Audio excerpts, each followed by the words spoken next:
Buenas tardes, hermanos. Vamos a iniciar nuestro estudio en el libro de Job. Estamos ya casi terminando el libro. Estamos en el capítulo 38. Hace 8 días leímos hasta el versículo del 1 al 7, capítulo 38. Hoy vamos a retomar la lectura y bueno, vamos a hacerla del versículo 8 y le damos lectura hasta el versículo 15. Vamos a leer del 8 al 15.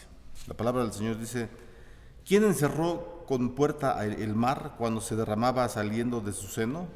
Cuando puse yo nubes por vestidura suya y por su faja oscuridad, y establecí sobre él mi decreto, le puse puertas y cerrojo, y dije: hasta aquí llegarás y no pasarás adelante, y ahí parará el orgullo de tus olas.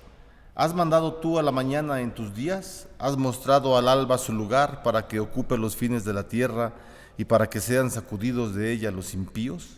Ella muda luego de aspecto como barro bajo el sello y viene a estar como vestidura, mas la luz de los impíos es quitada de ellos y el brazo enaltecido es quebrantado. Vamos a hacer una oración. Señor, te pedimos por tu palabra que la bendigas a nuestras vidas, Señor, y que tú nos permitas ver en ella tu majestuosidad, tu potencia, el poder que tienes sobre la creación misma y obviamente también sobre nuestras vidas. Te damos las gracias y te pedimos bendición para nuestra vida en el nombre de Jesús. Amén. Muy bien.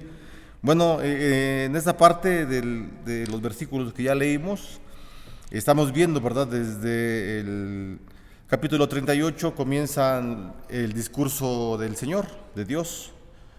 Son 4 discursos que va a emitir el Señor y bueno, se presenta, lo decíamos hace 8 días, estamos haciendo rápidamente un resumen de lo que vimos hace 8 días y encontramos cómo es que el Señor en el capítulo 38, Él se presenta con el nombre de Jehová y decíamos que ese nombre es muy particular, puesto que refleja, ¿verdad?, el pacto que Dios ha hecho con la iglesia. Entonces, Dios quiere que este hombre, Job, sea humillado en el sentido de que él comprenda que Dios es majestuoso y poderoso y que lo que él es como hombre es solamente parte de la creación. Y esto el Señor lo dice, lo hace en su discurso, respondiéndole a Job acerca de lo que él argumenta. Job argumenta en los capítulos 12 y 13 cuando él le corresponde hablar y él de una forma pide que Dios le conteste de una forma directa y le diga los motivos por los cuales él está sufriendo, ¿verdad? Y entonces ya vienen en las intervenciones de los amigos que hablan con él, tratan de ubicarlo, etcétera, y el Señor entonces responde a Job y la intención que tiene el Señor es para que Job, en los primeros versículos del capítulo 38, es para que Job sienta esta humildad de saber que el que crea todas las cosas, el Todopoderoso, es solamente Dios. Por eso, a través de una serie de preguntas, el Señor permite y Él desea, ¿verdad?, que Job se humille delante de Él para que Job entienda que solamente en el Señor hay todo el poder que pueda existir. Y esto para nosotros es importante también, ¿no? Nos dejan cosas para reflexionar en las cuales nosotros también pues debemos pensar igual que el Señor, ¿verdad? Porque el Señor piensa, Él sabe que el hombre es una creación y nosotros también debemos partir de esta idea de que somos barro, somos creados por el Señor y Él es el que decreta todo lo que ocurre en nuestras vidas siempre para beneficio de nosotros. Así que entonces, en los versículos que del 8 al 11 que estamos viendo, del capítulo 38, el Señor le va a hablar, ¿verdad?, a Job acerca de la fuerza de la naturaleza y ya le va a hablar acerca del mar, de las profundidades del mar, del sol, de varias cosas para que Job pueda entender de una manera humana el poder del Señor. Así que en estos 4 versículos, que ya dijimos del 8 al 11, constituyen una pregunta, ¿verdad?, que Dios le hace a Job. Y le pregunta el Señor a Job: ¿quién creó el mar? Y la respuesta obvia, pues es nadie sino Dios. Entonces, Dios con esta pregunta demuestra que Él tiene bajo su control, ¿verdad?, las poderosas fuerzas del mar, del agua. En el Salmo 104, versículo 9, el salmista expresa las palabras refiriéndose al mar, ¿verdad? Le dice a Dios: tú, Señor, le pusiste un límite al mar, el cual no traspasarán ni volverán a cubrir la tierra. Entonces, ya desde el Antiguo Testamento, desde el tiempo de Job, pues estamos en el Antiguo Testamento, la gente sabía, ¿verdad?, del poder que tiene el Señor sobre toda la naturaleza, y esto sirve definitivamente para nosotros porque confiamos en un Dios todopoderoso. Así que es el Señor mismo el que ha fijado estos límites, ¿verdad?, que tiene el mar.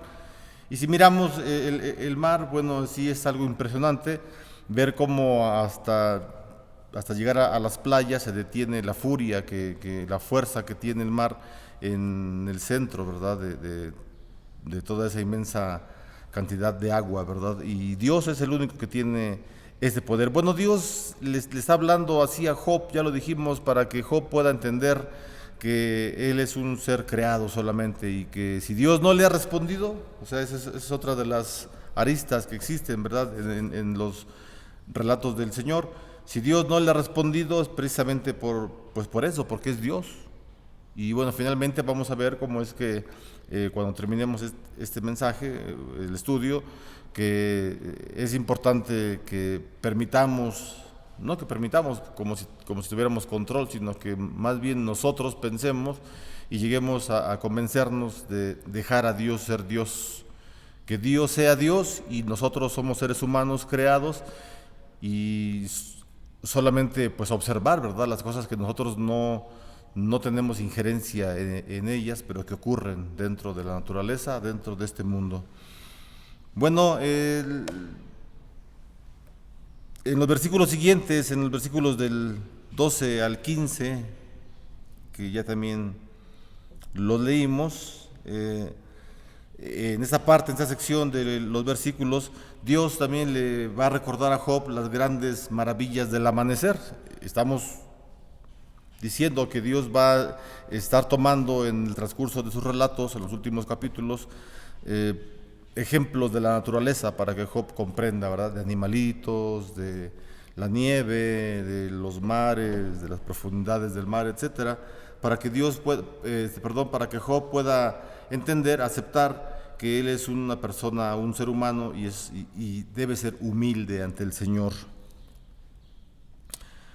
Entonces, el Señor en esta parte, en esta sección que estamos leyendo, del versículo del 12 al 15, le está recordando a Job las maravillas que tiene un nuevo día, ¿verdad?, el amanecer.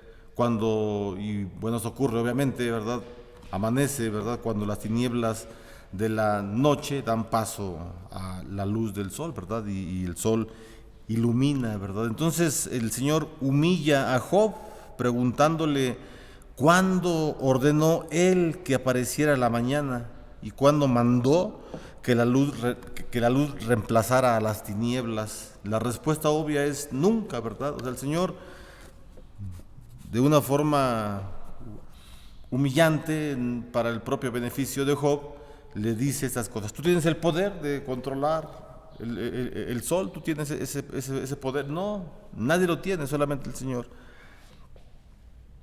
Y bueno, si miramos la escritura, las primeras palabras de Dios que se emiten en la Biblia, que están registradas en la Biblia, son precisamente sea la luz. En Génesis 1, versículo 3,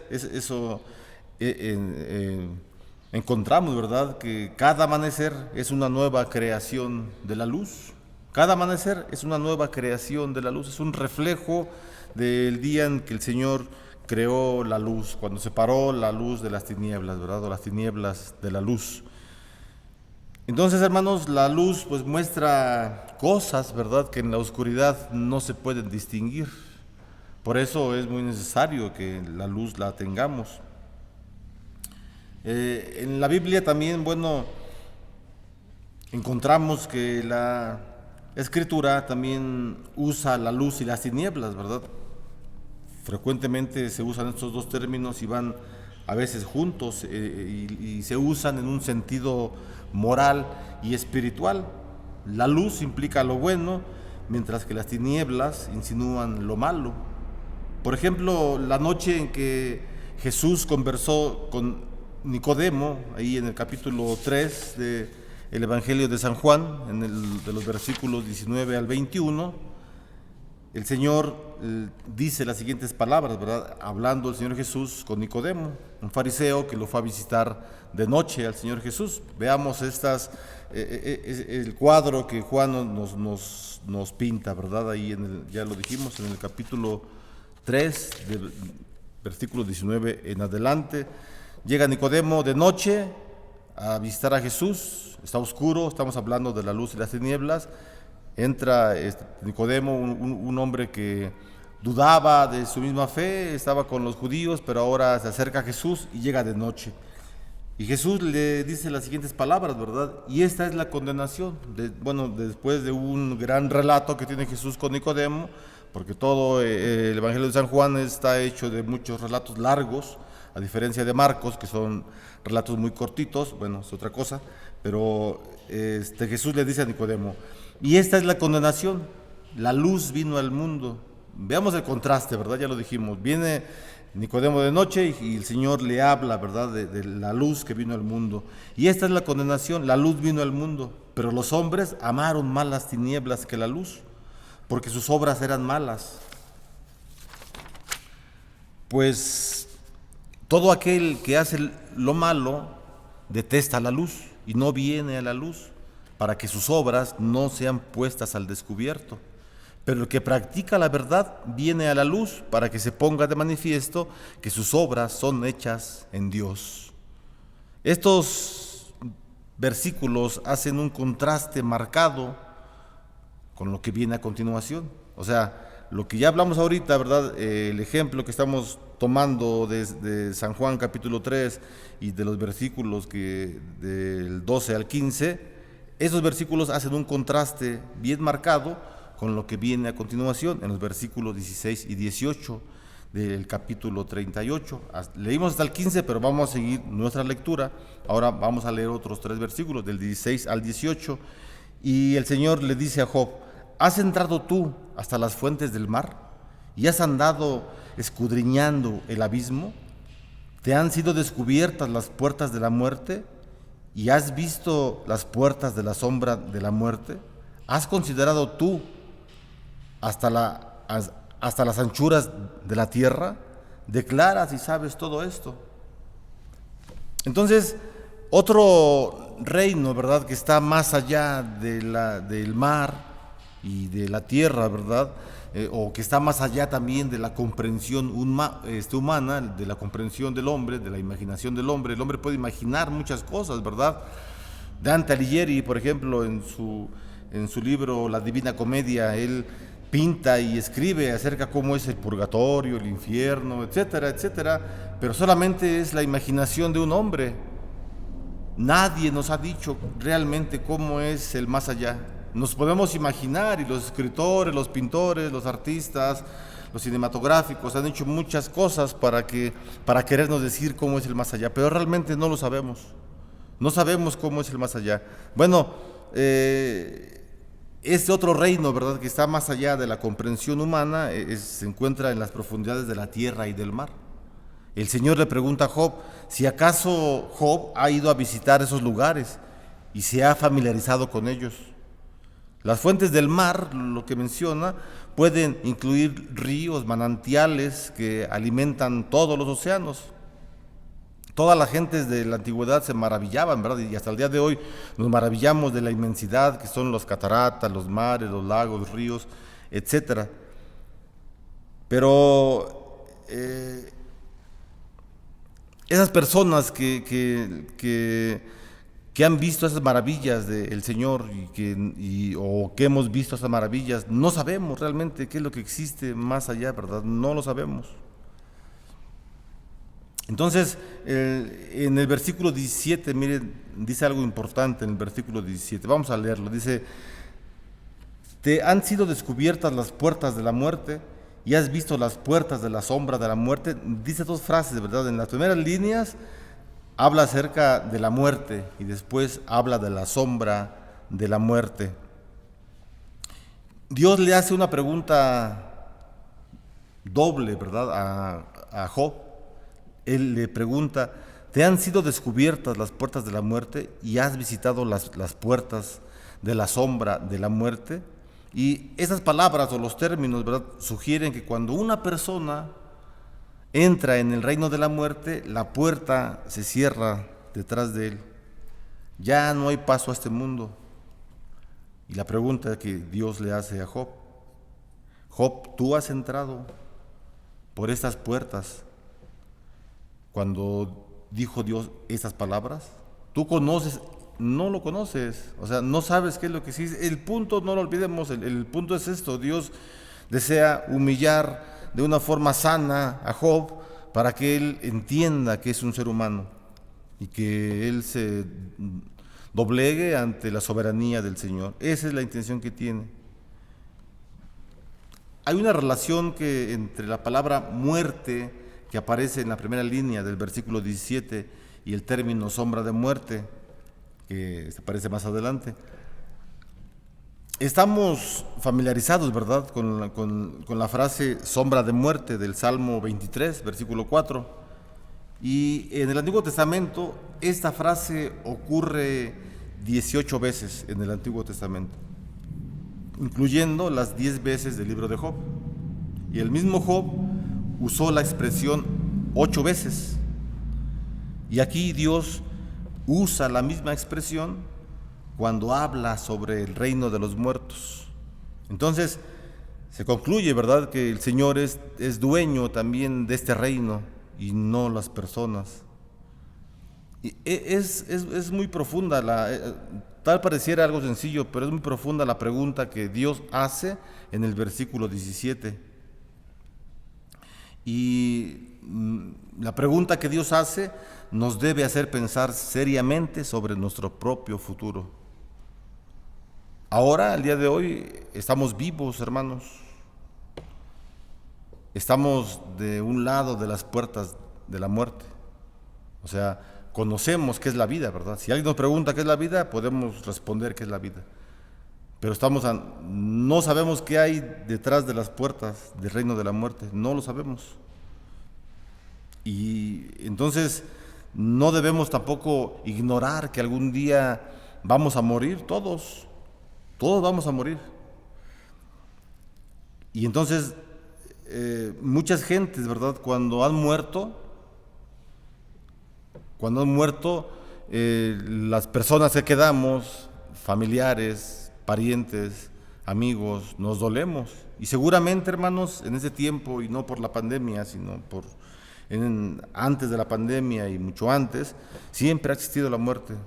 Las personas nacen, viven y morimos. A todos nos va a ocurrir exactamente lo mismo. Pero a pesar de que incontables personas han muerto, ahora ellos están al otro lado de las puertas de la muerte. Todos aquellos amigos, hermanos en Cristo, conocidos, familiares que ya murieron, están del otro lado de las puertas de la muerte. No les podemos preguntar a ellos, ¿verdad?, cómo es. Ellos tampoco nos pueden hablar. Ellos no son omnipresentes. Ellos no nos miran, como a veces pensamos, ¿verdad? A veces pensamos y decimos: ay, mi abuelito que era pastor ya murió, seguramente está orando por mí y me está viendo. No te está viendo, porque si te estuviera viendo, sería un ser omnipresente o omnipotente como Dios, y nadie es como el Señor. Entonces ellos no nos ven y no podemos preguntarles cómo es el reino de la muerte. No les podemos preguntar. Pero tenemos nosotros también, hermanos, la confianza y la esperanza de que ellos confiaron en Jesucristo como su Señor y Salvador y entraron en un descanso eterno que solamente se puede ofrecer solo puede ofrecer el Señor, y esperando así su gloriosa venida por segunda vez. Solamente Dios es el único que nos puede dar esta esperanza de vida.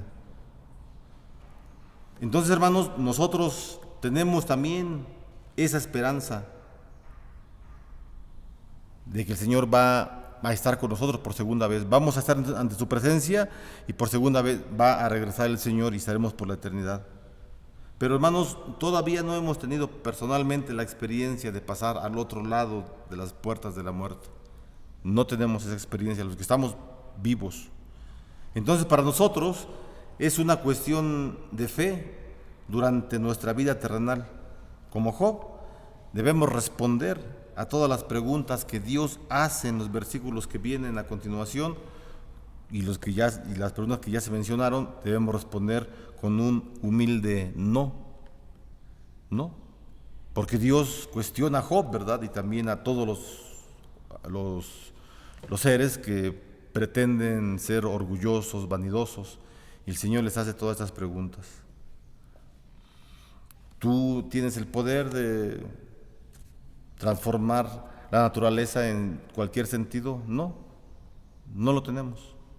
Solamente Dios es el que tiene este poder. Vamos a terminar, nos quedan 2 o 3 minutos, leyendo los versículos del 19 al 21, así que nuestra lectura es del capítulo 38, versículo 8 hasta el versículo 21. Dice el versículo 19: ¿por dónde va el camino a la habitación de la luz? ¿Y dónde está el lugar de las tinieblas? Para que las lleves a sus límites y entiendas las sendas de su casa. Tú lo sabes, pues entonces ya habías nacido y es grande el número de tus días. El Señor, con una breve pero poderosa orden, dijo el Señor: sea la luz, ¿verdad? Ya lo dijimos, sea la luz. Dios creó la luz en el primer día, Génesis capítulo 1, versículo 3. Ahora, la pregunta a Job es si sabe de dónde procede la luz de las tinieblas. No vas a ver, claro, ¿verdad? Dios las personifica, ¿verdad? A la luz y a las tinieblas, y las describe como si tuvieran un hogar. Concluye esa sección que ya leímos con una afirmación que expresa una cierta ironía divina, que solamente Dios la puede hacer. Es una ironía divina. Y la ironía es esta: quizá tú lo sabes, puesto que entonces ya habías nacido y es grande el número de tus días. O sea, el Señor usa, ¿verdad?, este sarcasmo para que Job sea humillado. Esa es la intención. Y entonces, hermanos, Dios le está enseñando a Job y a nosotros también que dejemos que Dios sea Dios, como lo decíamos hace rato. Es necesario que dejemos que Dios sea Dios y que nos dobleguemos humildemente ante Él, ante su poder, y que nos presentemos como seres humanos humildes ante el Señor.